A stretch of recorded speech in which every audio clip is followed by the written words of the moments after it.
Welcome to Plastic Surgery Talk with Dr. Stephen Mulholland, brought to you by SpaMedica. Hello and welcome, Dr. Stephen Mulholland here in Toronto, Canada. You're on Plastic Surgery Talk, and we're on our weekly podcast series.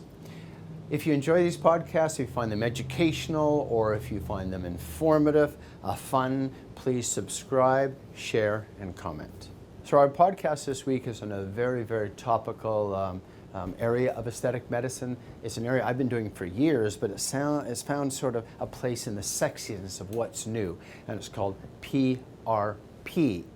PRP is an acronym that we use for Platelet Rich Plasma. We've been doing this for quite a long time. I think with social media and the Kardashians and the latest what's new, the vampire lift, got a lot of traction over the last year or two. And the vampire lift is a specific way of using platelet-rich plasma to create an enhanced aesthetic outcome non-surgically. So the topic today is PRP. There's two kinds of ways we use PRP commonly. We use PRP for hair restoration and hair growth, and we can use PRP for anti-aging and rejuvenation. So we take patient's blood, a simple little venotomy, or like you're donating blood. We take a small amount, a couple of syringes. We spin down that blood and we extract from that blood the stem cells and the growth factors. When applied in specific fashions and ways during an aesthetic treatment, either for hair restoration or anti-aging wrinkle reduction, it can amplify and improve the results and the outcomes. So it's using your own body stem cells, body's growth factors, to improve the outcome of hair growth or anti-aging skin rejuvenation. So what is PRP in the context of facial rejuvenation? And so PRP is taking the patient's blood, spinning it down in a centrifuge, and getting a very sterile collection of stem cells and growth factors. Unto themselves, if we apply this topically or inject it under the skin, it actually does very little. We need to create an inflammatory stimulus. We need to do something to the skin for the growth factors and the stem cells to amplify the production of collagen, to thicken the skin, to smoothen wrinkles. So what do? We usually will do some type of fractional injury to the skin. The most entry level, done by most medical and day spas, is microneedling. Now, unto itself, microneedling, which is tiny little needles that oscillate vertically into the skin and create a fractional mechanical injury that stimulates some mild inflammation. Through the little channels created by the microneedles, the topical PRP can soak into the skin, can get down to where we need new collagen to be produced. We can also inject the PRP under the skin with a microcannula technique to stimulate the deeper aspects of the skin to lay down more collagen and elastin. And so if we do a little microneedling as the injury, we can create a more amplified response and get more collagen, more elastin, and a better looking skin rejuvenation with the use of PRP. The most medical use of PRP is following a fractional thermal injury, where we take more of a medical approach to fractional injury, fractional carbon dioxide resurfacing, fractional radiofrequency resurfacing, and the thermal ablation creates a significant rejuvenation on its own, whereas microneedling is not very significant improvement, but certainly easier to do and offered by many non-medical day spas. The fractional CO2, the fractional radiofrequency like Fractora or Infini or Intensive creates a tremendous thermal experience in the dermis, again a fractional injury. If we add topical PRP or inject PRP under the skin or both, we can amplify the collagen response by 20%. We can heal the fractional injury about 30 to 40% faster. And so this is a randomized, double-blinded, proven benefit of PRP. We get a better collagen response, we get faster healing when we add PRP topically or as an injection after we create an inflammatory fractional injury. And the combined therapy of fractional CO2, fractional radiofrequency, and PRP is the state-of-the-art fractional rejuvenation that we can add to the patient's experience. What's the treatment protocol for PRP and skin rejuvenation? Well, quite simply, we create a fractional injury in the skin. It can be microneedling or more medical and more substantive fractional carbon dioxide resurfacing, fractional erbium resurfacing, infrared fractional or fractional RF needle like Fractora. Once you've created the fractional injury, we've already drawn the blood, and we spin it down and we extract the elements we need from that blood. We want the fraction and elements that have the platelet-rich stem cells and growth factors. Normally we can get about a 5 cc draw for skin rejuvenation. And we do the fractional treatment under a topical anesthesia and laughing gas. So we use Pronox or nitrous oxide to minimize the discomfort of both the fractional treatment and then the topical addition of PRP is painless. So we take usually about 20% of our PRP draw. We put it on the skin slowly so it's absorbed through the channels that we created with the fractional injury.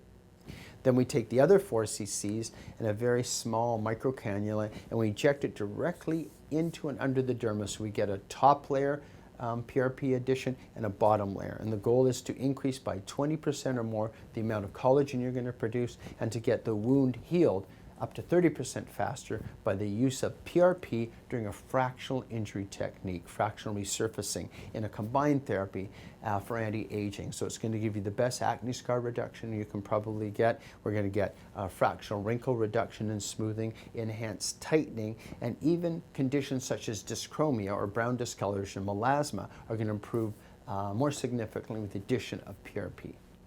So what about pain and discomfort during PRP? Whether it's PRP for hair restoration, whether it's PRP for skin rejuvenation, we're always cognizant to take pain and reduce it to aesthetically acceptable discomfort, if not fun pain. And how do we do that? We use a number of techniques: topical anesthetic cream, we can use an air chiller, we can have squeezy vibration devices that we grab, we can use a non-steroidal anti-inflammatory. However, the most effective tool that I found over the past a couple of years to make this a fun experience is the use of nitrous oxide or laughing gas. And so we have a whole podcast on the use of laughing gas. The use of laughing gas takes what could be reasonably uncomfortable, both the draw and the application, whether it's fractional or a treatment in the hair, and makes it fun pain, acceptable pain. So the use of laughing gas has rendered the treatment of PRP for male pattern hair loss, female pattern hair loss, and even facial anti-aging, if not much more acceptable, even fun.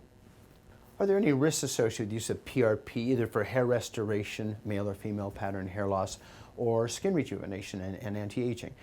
The answer is very, very few risks, which is why it's so popular. There are risks associated with the treatment of anti-aging, fractional resurfacing for wrinkle reduction, but when you add the PRP either topically or with a small needle, there's virtually no risk. There's a small risk of a bruise at the site of the harvest. That will go away. The PRP is done in a sterile technique within your physician's office, so there's no risk of contamination with another patient's blood products. The topical application of PRP has essentially no risk to the user, and generally we'll leave it on the skin for about 30 minutes, clean it up before you leave, so there's no risk of other people around you with your topical blood burn products on your face. With the injection of PRP, there's virtually no risk. The biggest risk is your expectations exceed what can be done. Yes, the fractional technique or the hair restoration technique should result in a noticeable improvement, either increased hair density or for rejuvenation, smoother, tighter, firmer, wrinkle-reduced skin. However, the results, like anything aesthetic medicine, may not quite meet your expectations. So the number one risk is your expectations exceed what the treatment can deliver. After that, there might be some localized bruising or swelling from the injection, but typically it's one of the lowest risk treatments we have with a very big cost-benefit reward, making it so popular. Who are the best candidates for this in anti-aging therapy? Typically, people who have got mild to moderate wrinkles or mild to moderate acne scars, who have realistic expectations, and who want the best amplified result after a fractional treatment. So whether it's microdermabrasion at the very entry level of fractional invasiveness or fractional CO2, fractional radiofrequency, if you want to get the best possible result, PRP added to that is always going to give you about 20-25% more collagen, more amplified tightening, and is going to be your best result. But again, realistic expectations. Your wrinkles are not going to be 100% improved. You're going to get a nice noticeable improvement and more amplification and more outcome by the simple addition of your own stem cells and growth factors through the application of PRP. Are there any contraindications to anti-aging? Not really, as long as you don't have any blood coagulation abnormalities such as hemophilia, and we can draw blood and not have risk of ongoing bleeding, and that you have realistic expectations are really the only two criteria that are important in deciding whether you can do PRP. If you've had a previous skin cancer in the area, that's not a contraindication. If you have an undiagnosed open lesion or sore, clearly that should be diagnosed before we even do the fractional rejuvenation, let alone the PRP. And so healthy skin, realistic expectations, no bleeding disorder, those are the best candidates, and early aging, realistic expectations for wrinkle reduction. Those are the best candidates for PRP anti-aging therapy. Is there much recovery associated with PRP and, let's say, hair restoration or anti-aging wrinkle reduction? Not really. It's one of the least invasive treatments we have for hair restoration because it's injected into the scalp, and the scalp generally has some hair. Even minor bruising or swelling you get from the PRP is camouflaged immediately. So there may be a little bit of swelling that you might notice around the eyes, around the temple in the first day or two after PRP, but essentially very, very little downtime. Occasionally a patient will complain of a bruise that shows up above the eyebrow that's drifted down from the scalp, but very, very unusual. And you can always blame it on hitting your eyebrow on a car door or some other sort of secondary traumatic event. For anti-aging patients who are having a fractional injury, a fractional resurfacing of their skin and the PRP, the downtime is not from the PRP, the downtime is from the fractional treatment. So you might have a little redness from your microneedling for a day or two, redness plus crusting or discharge if it's fractional CO2 or fractional radiofrequency. The cool thing about PRP, it takes that 1 week of fractional downtime after anti-aging wrinkle reduction, and it makes the downtime and the recovery faster. So PRP helps speed up the downtime, but the downtime from anti-aging PRP is the downtime of the fractional injury. For hair restoration PRP, virtually no downtime. You can go right back to your activities. What kind of results can I expect with anti-aging PRP skin rejuvenation? Well, the wrinkle reduction part, the majority of the wrinkle reduction efficacy is going to be related to technique. So let's say you're in your mid-50s, early 60s, you've got really significant wrinkles. You're going to get a very significant improvement with fractional CO2 or more medical grade fractional RF like Fractora or the Morpheus or fractional blade FRF technique. So that's where the majority of your wrinkle reduction is going to come. You're going to get an extra 20% to 25% boost in the smoothening and tightening by the addition of the PRP. So you can expect an amplified improvement over the technique of fractional injury that you've purchased. By the same token, if you have significant wrinkles and you buy a microneedling package, you're not going to expect a huge wrinkle reduction from that microneedling, and so the amplification from the PRP will be less impressive. So the moral of the story is for anti-aging PRP, purchase the fractional injury technique that's the best for your concern. Be it acne scars, be it wrinkle reduction, be it skin laxity, melasma, dyschromia, purchase the best fractional injury technique and then have the PRP layered on top of that to get the 20-25% amplification in healing time and neocollagenesis or collagen production and tightening. What kind of costs can you expect to see for PRP and skin rejuvenation and anti-aging? Well, it depends on the clinic.